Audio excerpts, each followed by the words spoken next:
വണ്ണം കുറയ്ക്കാനായിട്ട് എല്ലാവരെ പോലെയും പട്ടിണി നടന്ന ഒരു വ്യക്തിയാണ് ഞാൻ. പിന്നീട് മനസ്സിലാക്കിയ കുറച്ച് യാഥാർത്ഥ്യങ്ങൾ എന്തൊക്കെയാന്ന് പറഞ്ഞാൽ, അതായത് കലോറി ഡെഫിസിറ്റ് എന്ന് പറയുമ്പോൾ എല്ലാവർക്കും സംശയമാണ്, എന്താണിത്?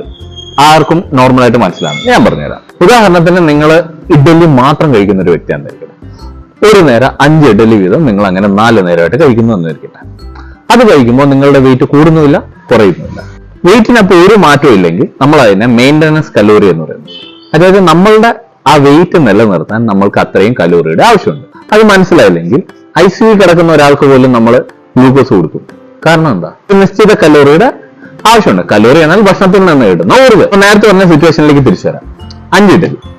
ഇനി ആ 5 ഇഡലിയിൽ നിന്നും നിങ്ങൾ 4 ഇഡലി മാത്രമാണ് കഴിക്കുന്നതെന്നിരിക്കട്ടെ. ഇനി അങ്ങോട്ട്, അതായത് 4 ഇഡലി 4 നേരമായിട്ട്.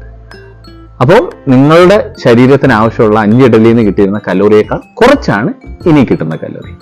ഇതാണ് സിമ്പിൾ ആയിട്ട് പറഞ്ഞാൽ ഒരു കലോറി ഡെഫിസിറ്റ്. അത് തന്നെ 3 ഇഡലി 2 ഇഡലി അങ്ങനെ ആക്കി കുറയ്ക്കുകയും ചെയ്യാം. അപ്പോൾ ആ കലോറി ഡെഫിസിറ്റ് ഒരുപാട് അഗ്രസീവ് ആണ് എന്ന് നമുക്ക് പറയാം. അപ്പോൾ കലോറി ഡെഫിസിറ്റിൽ കഴിക്കുമ്പോൾ സ്വാഭാവികമായിട്ടും നമുക്ക് ക്ഷീണവും കാര്യങ്ങളും ഒക്കെ വന്നേക്കാം.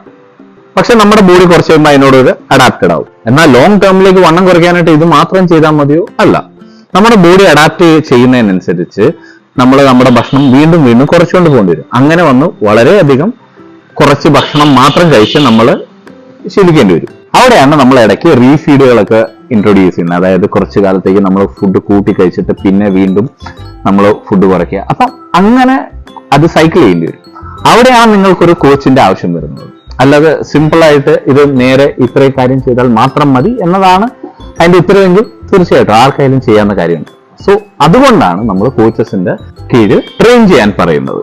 സോ ഇതോടുകൂടി കലോറി ഡെഫിസിറ്റ് സിമ്പിൾ ആയിട്ട് എന്താണെന്ന് മനസ്സിലായെന്ന് വിശ്വസിക്കുന്നു. ഇതേ കൂട്ടി ട്രെയിനിങ് റിലേറ്റഡോ ഡയറ്റ് റിലേറ്റഡോ ആയിട്ടുള്ള ക്വരീസിന് DM ചെയ്യുക.